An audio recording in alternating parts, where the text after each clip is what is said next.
It is the Anfield Wrap. After Liverpool have gone to the Etihad and won by 2-0, I am joined by Mo Stewart, by Josh Williams and by Mike Kearney. And we are supported, and are very pleased to be supported by Peloton, who are the official digital fitness partner of Liverpool Football Club over the course of this season. But much more importantly than that, I can confirm that last Monday, after I said I was going to go on the Peloton at the end of the day, I did.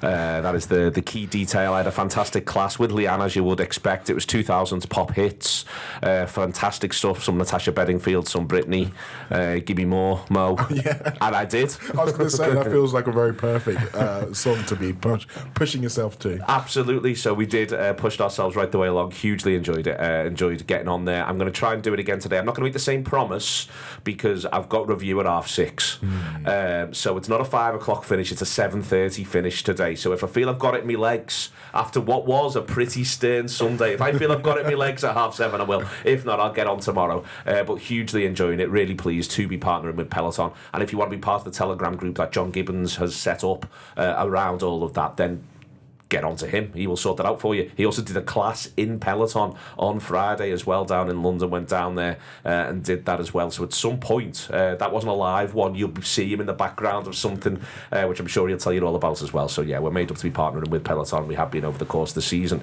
Alright, I'm made up with other things.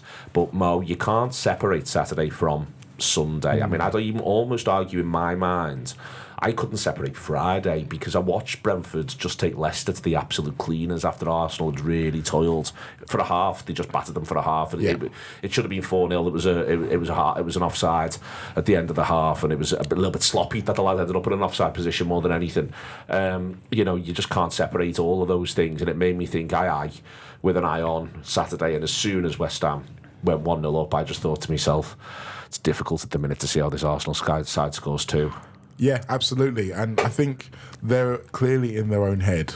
And sometimes when things aren't going your way, it's very easy to just be a little bit like, we can't do anything here. The world's against us, etc., etc., rather than thinking, well, no, we're just going to keep fighting through it. Like, I feel like Liverpool last season, we were we're just going to keep fighting through it until we literally couldn't any longer. Like, literally our legs fell off. Whereas Arsenal were kind of allowing the circumstances to get into their head a little bit. But confidence, that's the difference between Brentford playing Leicester and Arsenal playing Leicester. Brentford have won, I think, 4 away games in a row now. So they go away, they're thinking, well, our structure, our shape allows us to be able to be good on the road. Arsenal went into that game thinking, we've got to find a way somehow, some way to win. And even when they did win late on, you didn't really feel like it gave them any kind of belief or confidence that they would be able to go on and do it again. I think with it, Mike, there is another thing here, which is the quality and the depth of this league. I've got on the agenda Kudus and Bowen are better than any Arsenal attacker available, and West Ham are 15th, 16th, that sort of territory. I'd argue Mbeumo and Wissa are currently better than any Arsenal player available, and they're going to Leicester, and as I say, they're pulling them to pieces. This is part of what Saturday sort of just laid bare at the moment. And I've got some sympathy with Arsenal to have all 3 of your main attackers out at once. It is exceptionally difficult. It is hard lines. You've got to roll with them, and they haven't quite got the strength and depth that they need. No, it does feel a bit mad how they sort of fell upon, or they substituted on, didn't he, Mikel Merino at Leicester, and they popped 2 goals in, and then everyone thought, oh, hello, and they started to use them as a solution again. And maybe it just didn't make any sense. West Ham lapped it up. You said that the West Ham attackers, probably 2 of the best attackers on the pitch. Kudus probably should score later on. I'm watching it going mad that he hasn't shot. All in the relative, just wanting it to be over there and then. But I think what I'd be saying if that was us is, yes, we've got injuries, and you said, yes, we've got the hard lines, but you've still got to try and play football the way we know how to play football. It's a squad game for a reason. They must be learning how to play football the same way as the first team. Saka's out, but I'm never quite sure how to pronounce his name. Nuari or Uweri. He looks, the youth is not, there's no fear in youth, is there? So he's looked promising. They have got Sterling there, who's been a part of Liverpool and Man City and Chelsea teams that have scored goals. So maybe put them down the middle. Trossard's played for Belgium and Brighton in various roles going forward. There's a way home, as long as you sort of try and find a way home. And it feels like, to me, they're just sort of doing the same thing over and over again and expecting different results, and it's not being the case. You said you didn't fancy them scoring 2. how many times this season did they scored 3 or more? Yes, the Man City one, which was sort of a different story, and they overpowered them, and you know, the game got away from City there. But that was because Arsenal found a way home in that game against that opponent, and I don't think they took into account that West Ham would just be quite happy to let the ball be headed away, and we'll just eat it on the break, and they did over and over again, and the one time that they broke the Arsenal lines, they scored the goal, and that was that. You're not going to beat us from this point, and we know that we're probably going to be more confident of you in the rest of this game, and that's how it plays out. And that then, I think, that feeling of Saturday moves into Sunday, Josh. That's not to say it will necessarily have changed Liverpool's game plan, but the way Liverpool execute their game plan, to me, loads of the energy. The game it's most reminiscent of in my mind, although the goals don't go in quite the same sort of time and sense, it just really reminds me of the 2019 European Cup final, where Liverpool got ahead in that and just went, that's that then. All the best. And in this instance, the second goal comes early. You're not waiting for Divock Origi in the 86th minute or whenever it is, but the opportunity to score the second comes, it's there, and Liverpool just shut the game down and just go, we don't think you can land a blow. And I feel that feeling of it being that big, that it feeling like a final, not just like Villa away did, or even like Goodison did. It felt like something else instead, and I think that's massively influenced by virtue of what happens on the Saturday.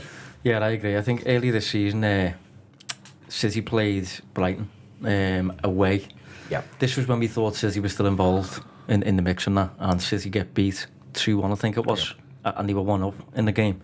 And I was watching the game in Hotel Anfield with Liverpool playing at 8 p.m. kick-off against Villa, I think. Oh, yeah. And we were all walking from Hotel Anfield to the stadium, just, you know, already singing and that, like acting like you've already won, because you can feel something building, you can feel that kind of like the opportunity in the air. And this was similar. You know, anytime Liverpool have had a blip or whatever you want, or a wobble or whatever you want to call it, it feels like Arsenal have struggled to capitalise on it. Yeah. And you know, cowards, mate. Absolute cowards. But I do have a bit of sympathy for them. I think you're right.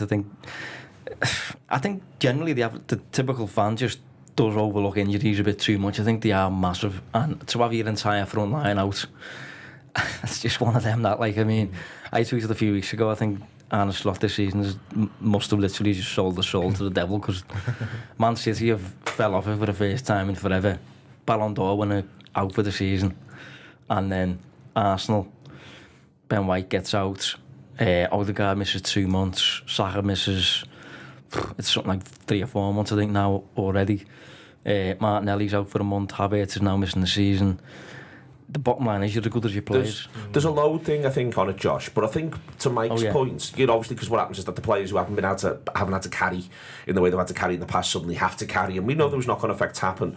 But to Mike's point, I think there is one thing of, and I think Mo as well talked about Liverpool powering through it last season until they couldn't anymore.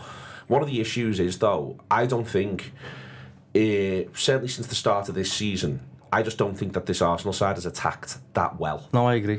So then when you haven't got your better attackers, then it's obviously going to knock down even more. The attacking shapes never looked as good as other sides, not just Liverpool. I think a couple of other sides who are, unfancied in the big picture, I think they look like they attack better. They've got a better philosophy of what their attack is meant to be than Arsenal have had. And that is not just the injuries, like Mike says. That is also what it is that you've been working on, and the decisions you've made, and the way you've chosen to build your team on strength and resilience. But you've got to have breakthrough, and I don't think they've ever broken through that well all campaign. Yeah, I couldn't agree more. I think the recruitment decisions that Arteta's made, he seems to have a thing for left backs, doesn't he? Seems to have a thing for centre halves and that. And you know, Mike talks about a way home there and things, and I think I'm not saying Liverpool would be able to cope with this, but I think if Liverpool did suffer a few injuries to the attack, Liverpool have offensive-minded players elsewhere in the team. Like Robertson can create, Trent, you know, Max the creator. Alexis McAllister nicks a few goals, you know, did so at Brighton as well. Szoboszlai, you know, you've got goals in all different departments for Liverpool. I think with Arsenal, it is just kind of a team of giants, a team of like you know, Stoke City on steroids, really, where you've got defensive-minded players who are really, you know, safe and almost risk averse pretty much everywhere. And I think to the extent that if you do lose the guy who's got an actual spark about him in Saka, and you also lose the others who I mean, relatively speaking, haven't got that much of a spark, but compared to the others have, like a Havertz or a Martinelli or something, you lose them as well. You are left with a team. Yeah, I thought it was really interesting. I watched the Arsenal game. Obviously, to watch it legally, I flew abroad first. Yeah, of course you did. Did all that. And you got back. Yeah, and then came back, yeah. But it was a really interesting game, I felt, because it was like a social experiment. It was like, how good can a team be if you're so unbelievable at the press and possess type game, but you have a team of centre halves? It was like something you'd put in like a Football Manager match engine, like a team of Virgil van Dijks or something like that, who were all really good at keeping the ball and tackling and stuff like that, but you haven't got a creative spark amongst them, and that was exactly how it played out. But they conceded as well. So then we have Manchester City 0, Liverpool 2 in the context of it. It's explosive for the table, it really is. The significance of it, I think, in terms of it being there, I think, even though we're going to go on and talk about ways in which they are a shadow of the former selves, and Liverpool almost gambled on that, played on that massively, asked them questions that held a mirror up to them and showed them the shortcomings, I'd argue, was Liverpool's approach. But the sheer significance of that moment in the wider look and feel of the table. Liverpool have got 11 games to go, Arsenal have got 12. The gap is 11 points. The midweek fixtures coming up. Ours isn't easy, but theirs is harder. The game in hand that they've got, well, it is at home against Chelsea, the weekend of the League Cup final. You can argue Manchester United away may be harder than Southampton at home, although that's touch and fucking go at the moment, as far as everything's concerned. But all of that said, it just felt, going into the day, a slight weight had been lifted off Liverpool, a sense of liberation had been given to Liverpool, and then suddenly there was this game. It's weird, isn't it? Because even though, in the worst case scenario, if Liverpool had lost to City and then lost to Newcastle and Arsenal had beaten Nottingham Forest in midweek, then it would be right back in it. But it did still kind of feel like a free hit after the way Arsenal had lost that game. It was almost like, okay, well, in the worst case scenario, we're still going to be in a very good position. Well, you're just matching their results. If you get beat, you're matching their result. That was the thing. Every time we match their result, it basically just takes another week off the board. That they can't catch us. So I'm also interested in the fact that it was the day after. So sometimes you've seen when the teams in the title race, one has a bad result and the next one's playing immediately after. Sometimes that can work in the wrong way, as in sometimes the emotion gets too high. But I very much understand the fact that it happened the day before. You can just imagine Virgil in the WhatsApp group going, "Everybody go to bed early." Everyone is in bed by 10 o'clock. We're going to be up and we're going to be fresh and we're going to be ready. And I think in terms of going to Manchester City for Arsenal, it's one of the big games where Liverpool could potentially drop points. Yeah. But the way that Liverpool approached that game was with absolutely no fear. And I was very critical earlier in the season in the way that Arsenal approached the game in the Etihad, and I felt like they could have attacked more. They could have tried to get a 2-goal lead when they had the 1-goal lead rather than trying to hang on and defend. And you can say that Liverpool did some of the similar kind of defensive work, but Liverpool had a 2-goal lead.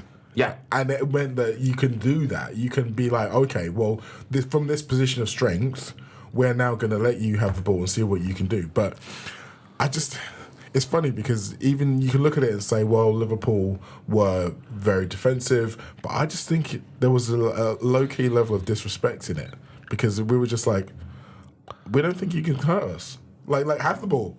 Do what you like. And there are some games where you go into it and you're control.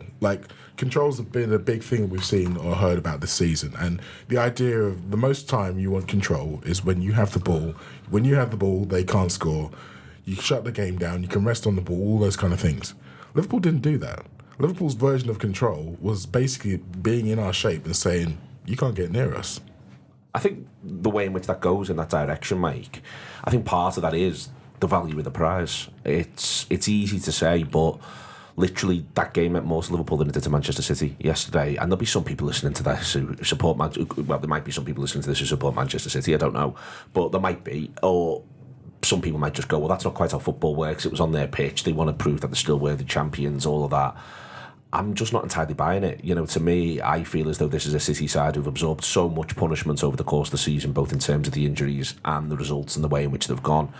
You can rouse yourself, but if you're not given any encouragement, then it becomes very, very difficult to do that. And I thought that's what you got to see over the course of the game from Liverpool against Manchester City, was they didn't give them any encouragement, and they just said to them, you don't really fancy this as much as we do. Yeah, I think that you can probably take that from the whole week for Manchester City. Really, it's they played Real Madrid and they were only a goal behind, but then they looked never anywhere near getting any sort of result or any sort of hope back into their season. If they pick something up there, does Sunday become harder because of that belief? Maybe, but they just. You don't like saying it, do you? Because they clearly wants to win, but when it gets to a point of like, oh well, we're not going to win, so fine. Like we'll try still, but it's ultimately powerless. It's like we're just doing this for because we've got to fulfil this fixture at this point. When we got 2-0 up, it was well, sounds. We just let you have the ball. We're not going to kill ourselves taking the ball off you because you're not going to. Well, what was interesting to me, Mike, was the only time I'd describe what they got to being approach in a flurry was after the disallowed goal. Yeah, that was the only time I thought. It was almost like they'd had the oh god, it's gone 3-0, and that sweet relief of no, it hasn't. And I thought that was the only time where you saw what you would expect from a hungry, determined, focused team. There was 5 minutes of we're going to work we're really going to push, we feel as though we don't want to get embarrassed, we're still in this. There was 5 minutes of that, and then you just sort of watched it wilt again. That's sort of the idea of having that spirit. Yeah, I think that's human nature, isn't it? They felt that we perceivably weaker at that point in the game than any other point. If they'd have capitalised on that disallowed goal by getting another one, then heads might have dropped, we might have conceded again. The recent form of Liverpool is conceding late-ish goals, the derby, and then we got back into the Villa game and had half an hour really to win it and didn't. So they maybe thought heads will drop, and as you said, 5 minutes it was, and 5 minutes came and went, and it was back to the status quo of no, Liverpool are just too good for us today. We're not on Liverpool's level this season, and yeah, they can tell themselves hard luck stories. Rodri's a fantastic player and there's a huge miss. They've signed Mamouche, who I think is a very interesting and good footballer, but they're just overall at the minute, they're a Pep Guardiola coach team, and you can tell that when they're on the ball, but in both boxes all season really they've not really been a shadow of themselves, and I think we properly punished that this season by when we've played them twice, by just being better than them in both boxes and matching them in the middle of the park and just saying, well, we know you're going to have the ball, there's no point in us killing ourselves, as I said before, getting the ball off you. Try have it and try and do what you want to do, but you just can't because we're ready for you. And we get into individual performances, but the collective of it was the fact that the day before had gone and sort of helped sharpen the focus. We were always going to be focused, but as Mo was saying, Virgil's in the group chat saying get to bed. Him, Salah, Trent, Robertson, Alisson, the ones who've been there and done that now know that this game's a killer. And if we turn up and put our foot on Man City in the times that we get the ball, we can kill this sort of here and now in February. And then obviously we've got to maintain it till the end of the season. But it was just a proper blossoming of the likes of McAllister, Gravenberch, the newer sort of players who sort of had that run last year and fade away. But this team looks far from fading away. They look like, with it, Josh, the natural enthusiasm and exuberance within the structure of what it is you're trying to do, I thought was massive. I think it's most epitomised by Szoboszlai over the course of the game, who runs himself into the ground, but he's part of two sweetly worked goals. Him and Salah both end up with a goal and an assist. But the pair of them, whilst, in inverted commas, Liverpool made it look easy, the graft, the determination, the hunger, just the sheer ground coverage the pair of them do. I think Szoboszlai a little bit more so, but they are both absolutely all in. It's not as simple as we've done our bit scoring and setting up. No. They did their bit for the entirety of the match. And as I say, it was epitomised to me by Szoboszlai just hitting the deck when the final whistle went. But I think that stems from belief in what you're doing as well. I think, to have enthusiasm towards the game plan, if you want, or the system or whatever, stems from the belief that you've got in it. Like I watched Man United recently, I think it was against Everton actually, and they're occupying a certain system at the moment, but because they can't get wins in it. The system's to blame, yes, at times, but the actual execution of certain actions and things like that, if you're like 2 seconds late because you don't really believe that you're going to win the ball or whatever, like it'll all crumbles from there. So I think what Slot's been doing, I think it might have been Robbo who said after the game that he tweaks our role for every single game. Yeah. And if over the course of a season you're doing them tweaks every single game, we've lost once all season, and that was against Forest in the Premier League. So it gets to a point where you're just really, really enthusiastic about what you're doing, and that shows in the application on the pitch. And you mentioned McAllister there and Szoboszlai, 2 players who are, supremely technical, and we signed them to be that, I think. But the actual industry on the opposite end of the ball is unbelievable to me. I think McAllister, I just love McAllister's willingness to put a foot in. He's not the biggest, he's not the quickest, but he comes away with a black eye and that, and he's always covered in mud and that, isn't he? And Szoboszlai, shatter just watching him. Like, he's absolute marathon man, mate. He's covers some serious ground, and he's done that now, I think. Is it 4 games in a row? Yeah. 490s in a row. Unbelievable. Robertson as well, by the way. I went into the game with Robertson thinking, like, another 90 for Robert. This is away at the Etihad. Savino was a good player, etc. I thought Savino was good, by the way, on the day. But, they've emptied the tank over the course of the past few days. And I know everyone had a bit of a wobble after Villa, because Villa Park's a tough place to go, Champions League team, mate. So they've properly emptied the tank, and 2 decent results there, and crucially widened the gap to Arsenal. So deserve massive credit. Yeah, it's worth, on a couple of them. I want to focus on Szoboszlai for now, Mo, but I'm pleased Josh mentioned Robertson, who I thought was excellent in terms of the fact that you've got to accept you're not going to win your duel every single time against a player with that much technical ability. So what's your next move? What's the next thing you're doing? But what Szoboszlai does in terms of just repeatedly exploding out of the shape, getting back into the shape, closing this passing lane, closing that passing lane. It's not just an act of the running. Josh is right to pick up the running, but it's the constant thought. He's running to be in the right place. He's not just running for running's sake. No. And he's affecting the game, affecting the opponents, because they are now less likely to try and play a certain ball because they think, well, no, he can get there, he can block it. So you saw Man City become a little bit more safe with a lot of their passing. They weren't trying to break the lines as much because he was just a marauding force everywhere. And I think that's the really kind of underrated part of how he does approach the game, because it really does change how the opponent views what is possible. And when you've got someone who can basically do the work of 2 men in that kind of pressing way, I do think it really does help what you're trying to do at the other end. And obviously with Szoboszlai, the knock on him has been for a lot of the season, well, he's great at all that kind of stuff, but where's the end product? Yeah. And I mean, I think that he has conclusively answered that question. And I just think that the way that he took his goal, it was another one of those situations where he was in full control. He knew exactly what he wanted to do before the ball got to him, and he executed it perfectly. And yes, at Villa Park, there were some people saying he probably should have shot when he passed to Nunes and all those kind of things. But he didn't let that affect him in the next game. He knows the quality he's got. We've seen it for Hungary, we've seen it for RB Leipzig. This is a guy who can score lots of goals. He has not only a great shot, but he's got a good appreciation for a finish. And we saw it here. And obviously the set piece goal, there was something that they worked on. And I love the fact that that's something else we've been asking for a long time. Can we do a set piece, lads? Can we do something different? And the funniest thing about that is that just before they took that, I saw that Rico Lewis was marking Virgil van Dijk. I saw that, yeah. And I was just like, what? Come on. Surely we've just got to put the ball in and Virgil could absolutely munch this kid.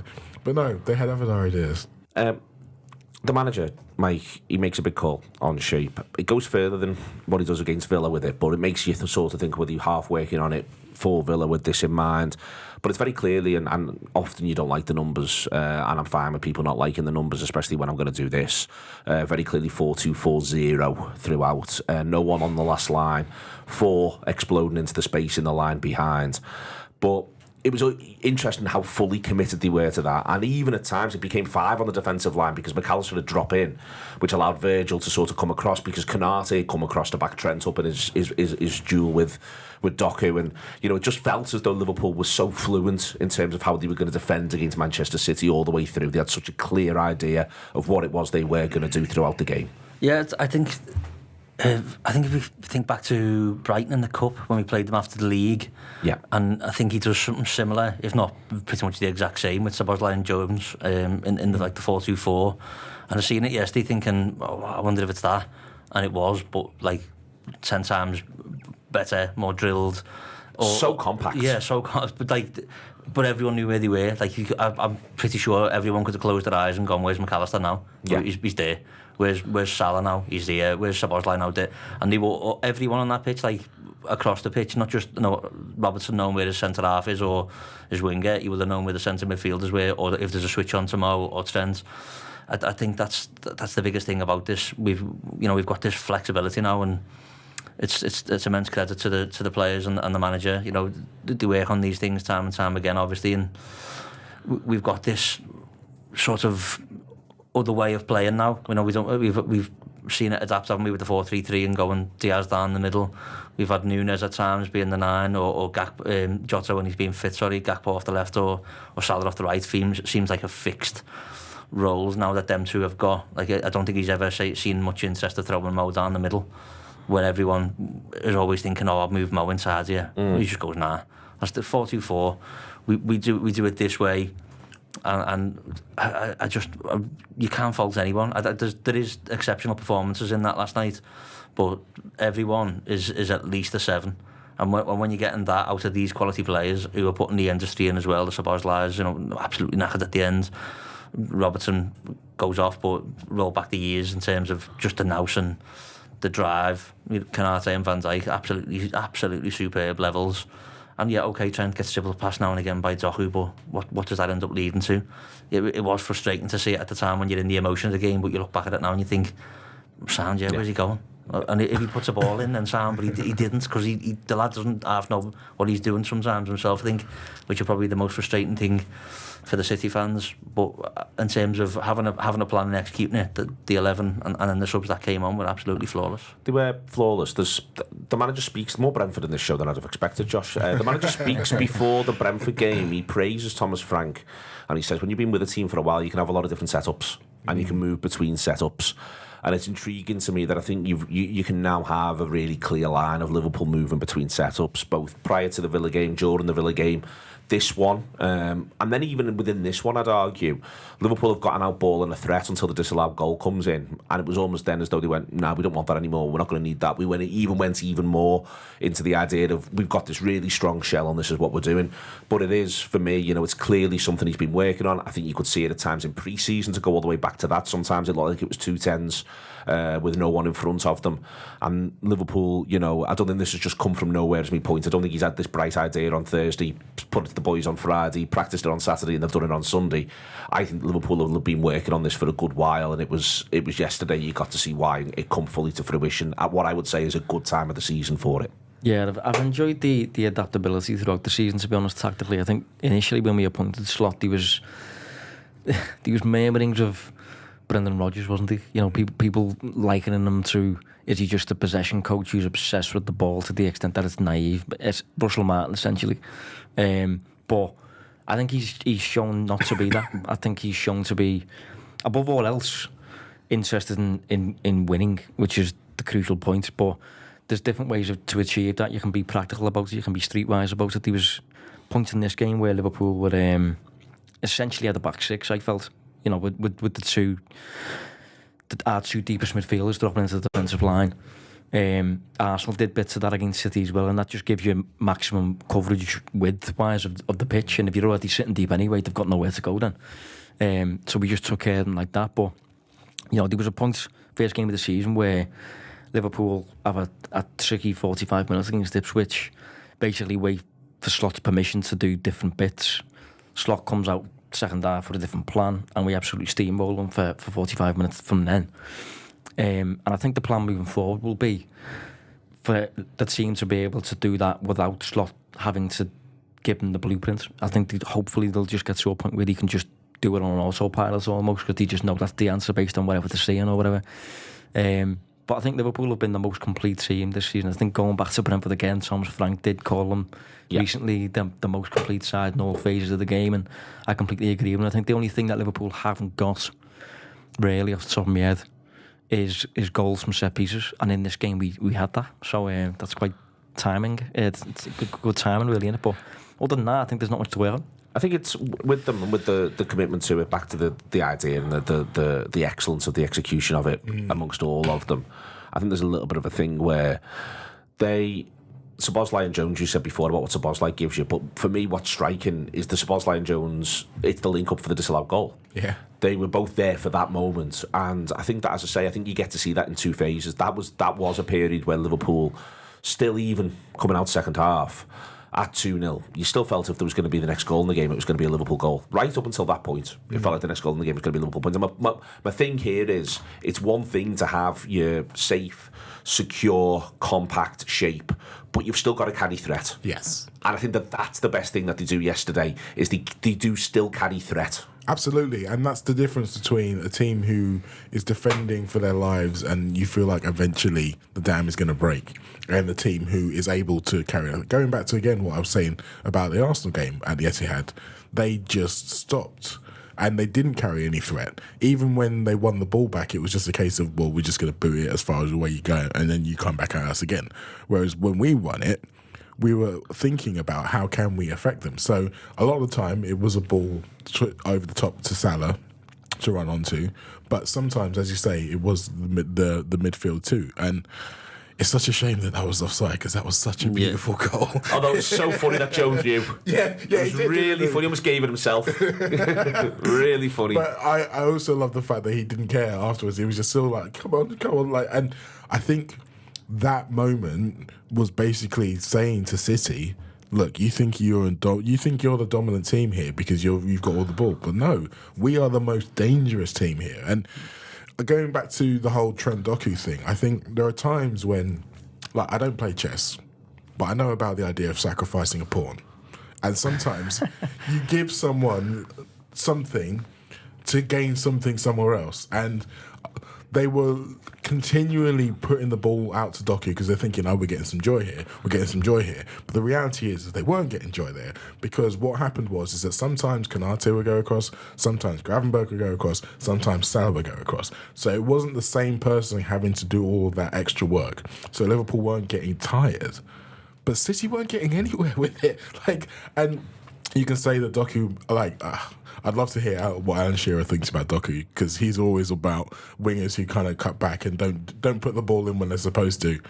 But also, when you aren't playing with a traditional striker, the lad would drive me mad if I had to watch him. But yesterday, I've got a teeny bit of sympathy with him in the cold light today. He would drive you mad. But who's he meant to hit?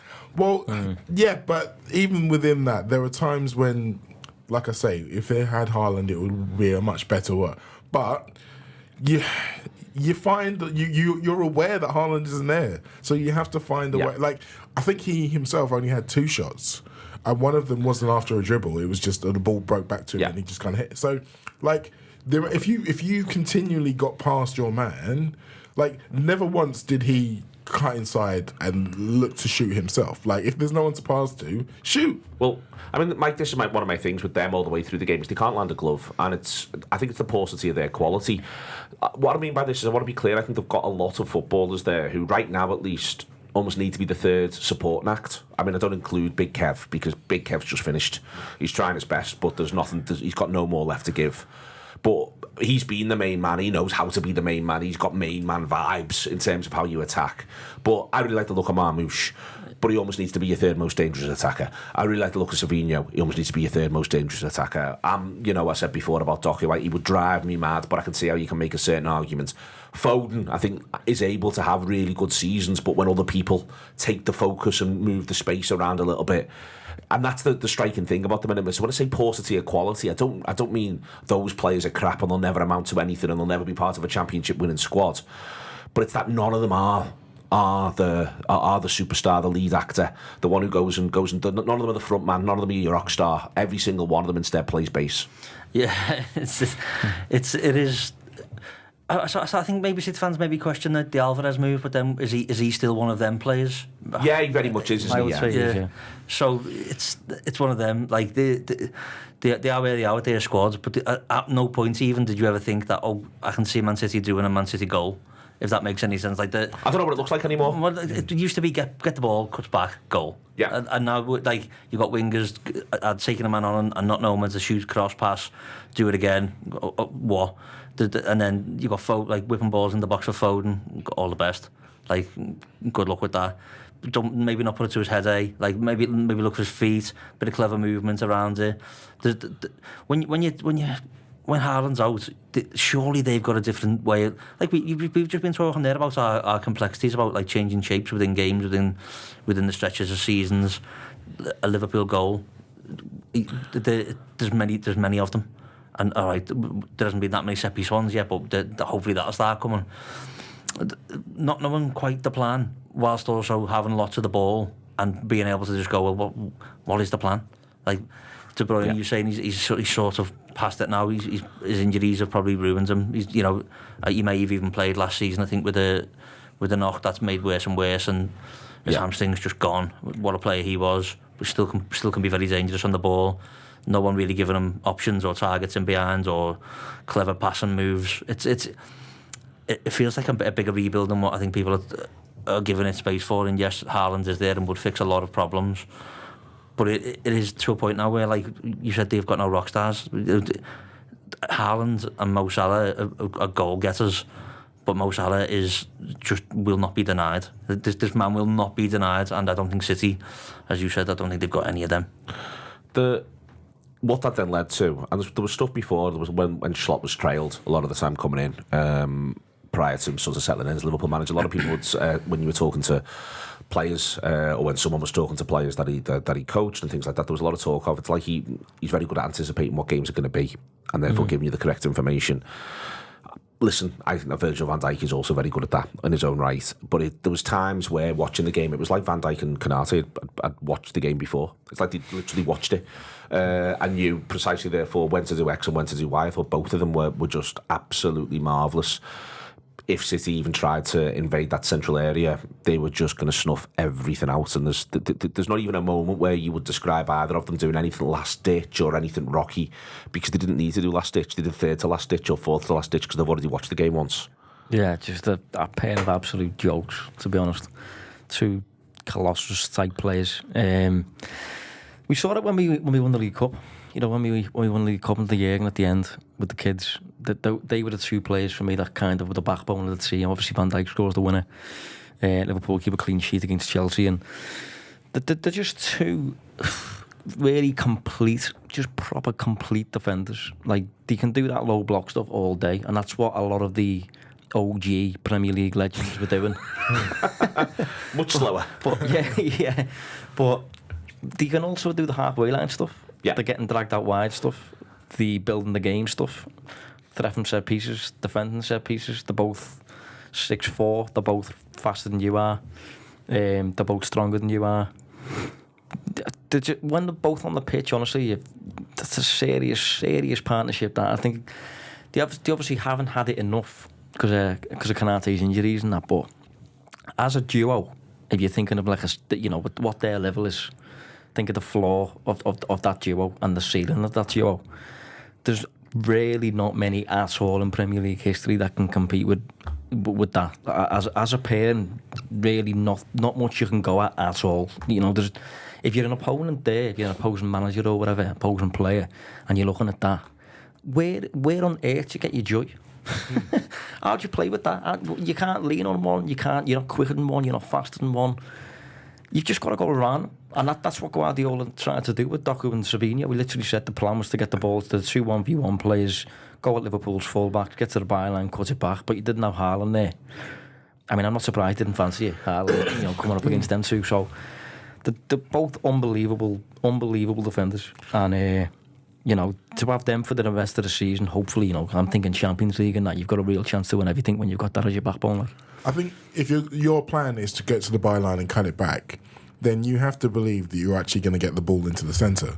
And I don't think they did, hardly at all, because they blocked it every time. On either side of the 6-yard box, like, no, this ball's going back out. Ball's going back out every time. And obviously, City had done something that they like I'm not sure everyone knew that Foden was going to try and play that as a false nine, but you're watching the game. There are so many times where Foden makes a run in between them, and the ball just doesn't come because City players are like, well, how are you going to get it over them two?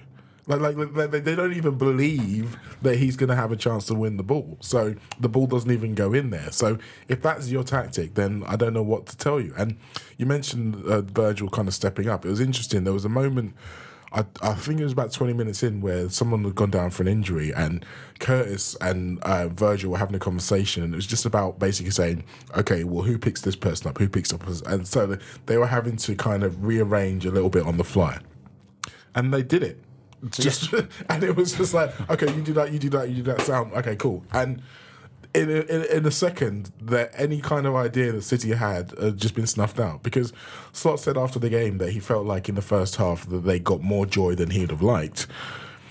I'm not 100% sure that's true. I think it was the illusion of getting into good positions without ever actually doing any damage. Like, there were times when City had Doku and Marmoush either side of Trent, and they were trying to get him and Konate in a one-on-one situation.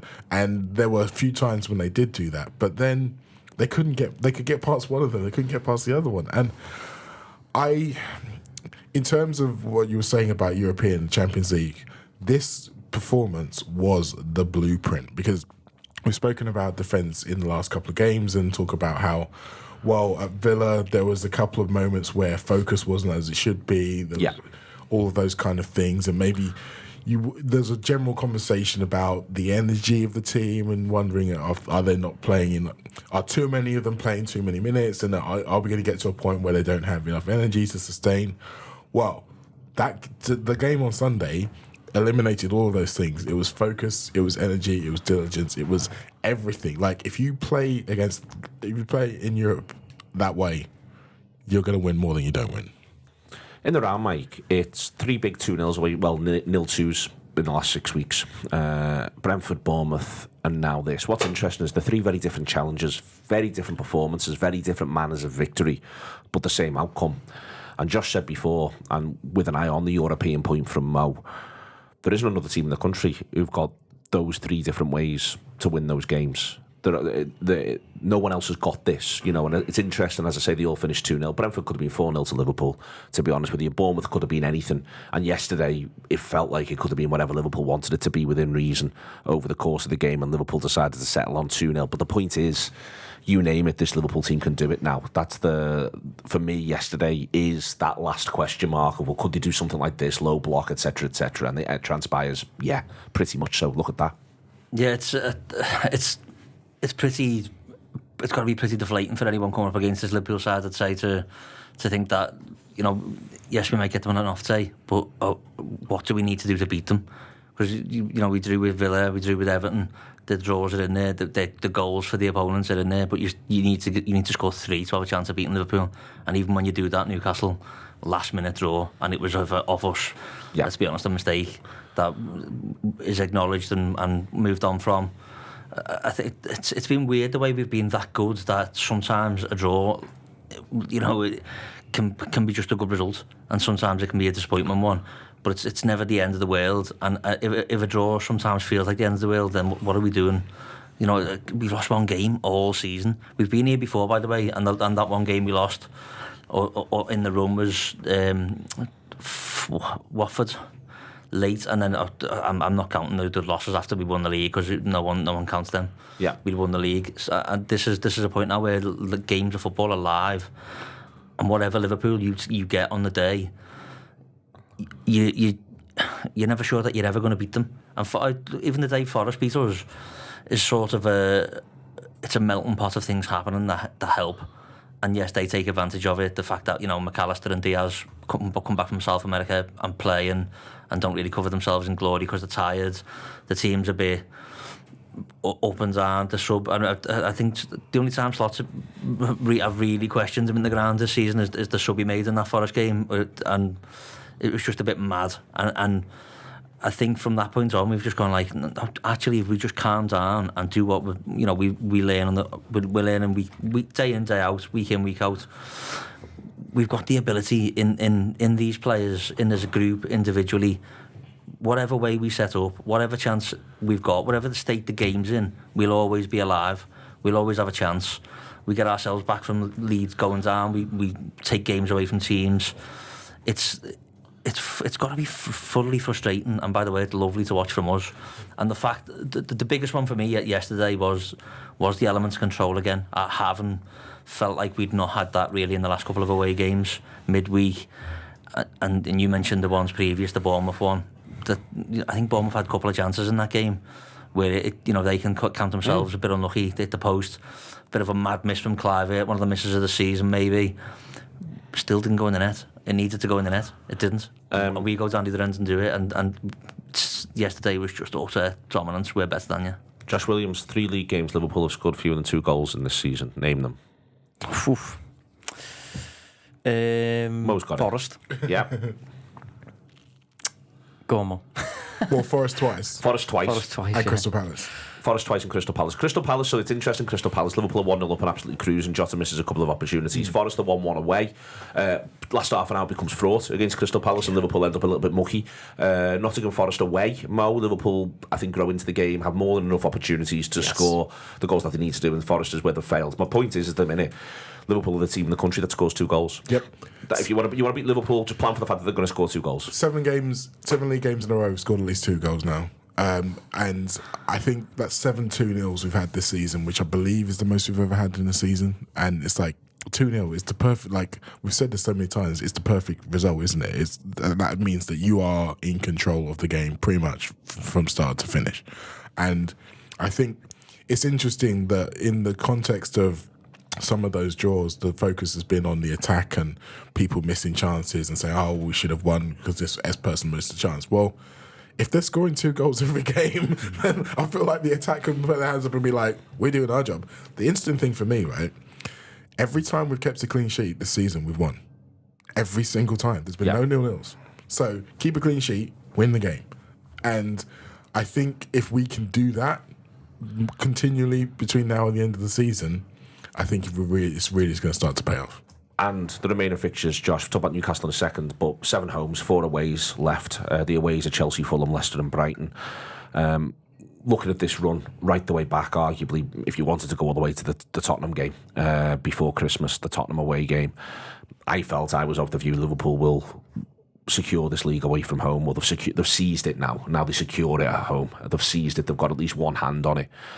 7 home games remaining, as Mo says, and if Liverpool do the decent thing through all 7 of them, certainly the fact that one of them is against Arsenal, you would expect that Liverpool are going to be champions. Yeah, I mean, I've been expecting that for a while, to be fair, and I've been getting hammered on Twitter whenever Liverpool have any kind of wobble. But this is the thing, Liverpool were always going to have the odd little wobble. My faith this season especially was mainly because of the challenges. City were never really in the mix for me, and Arsenal,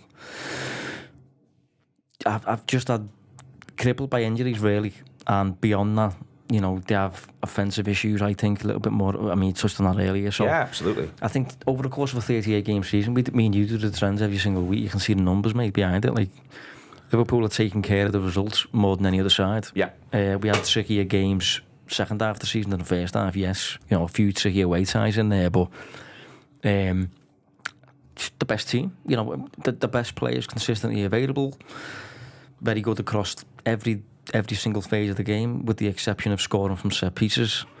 So I'm not that surprised really, and I think Liverpool are going to go on and win the Premier League before Arsenal come to Anfield, I think is what I've been saying. I'll stand by that. I just think Arsenal... You want that guard of honour, do you? Oh, of course, yeah. That'll be lovely. Hopefully Mikel Arteta will be clapping as well. I'm just looking forward. There'll be a class act. I've got no doubt about that Arsenal if and when that comes to pass. Still lots and lots of work to do. Great win for Newcastle yesterday in an odd game, Mo. For them, it's the preview of the League Cup final. Yeah. For us, it's just another final.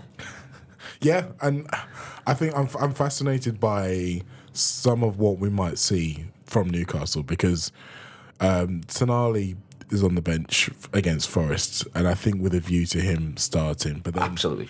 But then Lewis Miley has a really good game. He's arguably one of their best players, and I think Lewis Hall also has a very good game going forward and back. And in the context of a game which we saw Mo Salah actually doing a lot of defensive work against Man City, it would be interesting to see if that was a one-off or whether or not he feels like he has to do it again against Newcastle. Because if you look at their left-hand side with Lewis Hall and Gordon, and then Isak kind of pulling off into those channels, that's probably their most dangerous part. But I don't think Newcastle were kind of road runners a little bit. Like Joe Linton not being in there, I think makes a massive difference to them. So they're going to be dangerous in terms of how they can still attack. But I just think that the way Liverpool are playing at the moment, we're going to have too much for them. Recovery days, same, Mike, but tight. It's worth saying Sunday to Wednesday, not Saturday to Wednesday.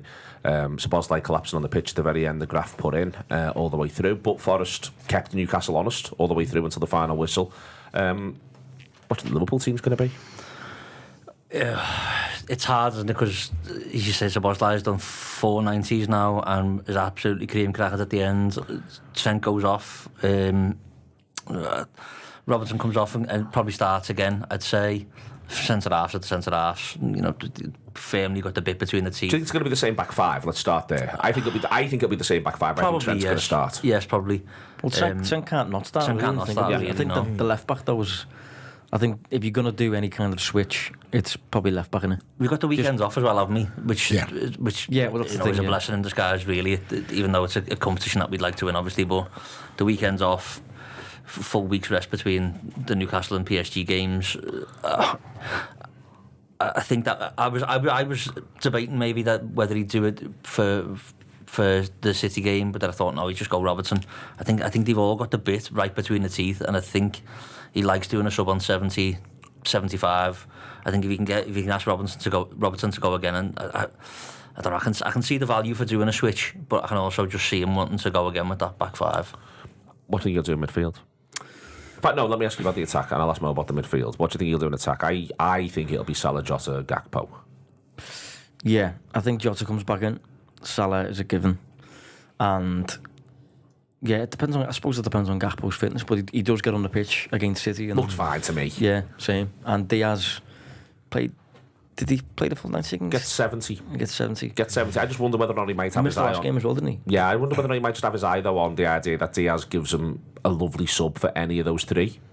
Yeah. In that this might be a game where you're not asking Salah to do 90, and you just got to sort of roll with that and ask him to roll with that as well for protection. Yeah. Plus, if you do play Gakpo, you know he's got the weekend off after it, so it might be a decent game for him to get some rhythm back without having to play again 3 days later and that sort of thing. So, yeah, I think that'd be my front three. What do you think he's going to do in midfield? I think it's fascinating because I think that those lads have grafted. Yes. It's worth saying, and he's picked all 4 of them from the start. Well, this is it in 2 games running now. So I always thought that was a little bit. It might make it harder for you to then make changes or going down the stretch. But I think maybe there's a chance that one of Mac or Dom doesn't start. I think Gravenberg's going to start. I think Curtis is probably going to start, and then it's probably one of those 2. I still think it's going to be Dom. I still think he's going to play. He can't. I mean, he's going to be crying, mate, on the pitch. But he also looks like he's grasping the nettle. Like, he looks like he's enjoying being that person who does all of this. So whether or not this is a game in which you're looking to make subs earlier, so like, for example, in the derby, Gravenberg comes off on 60, doesn't he? So whether it's a world where you say, look, just give me an hour, and then we'll make changes. I agree with you. I think Szoboszlai will start. I think Jones will start in McAllister's position, and Gravenberg will start deepest. Yeah, that's what I think. So I think we've done it. I think we picked the team. Sound? Mm-hmm. What a meeting of minds. What a crew. On the Monday after Liverpool go 11 clear. 11. That's how many people they send out to play a game of cricket. 11. It's a huge number. It's a huge number of points, with Liverpool having 11 games remaining, Arsenal having 12, and staying very interested, I'm sure, if Liverpool do give them an inch. But I just can't get that 45 minutes that they kick off before us at Nottingham Forest out of my head. We could all be walking up to the ground with the score being a certain thing. We could all find find out the score is a certain thing at 9:15, 9:20, 9:25, wherever you are in the world. Whoever it is you're watching it with, it is a fantastic time to be supporting this football team. Liverpool are on the march. Thank you very much indeed to Peloton, to Ash O'Rourke, who's been looking after the image, Andy Heaton, who's been looking after all the noises, and we found out that it is my chair that makes the noise. It's probably because I move. I'm so engaged with what everyone says. It's like I'm in and out, you know what I mean? Going all the way through, and who couldn't be engaged? Josh Williams, Mike Kearney, and Mo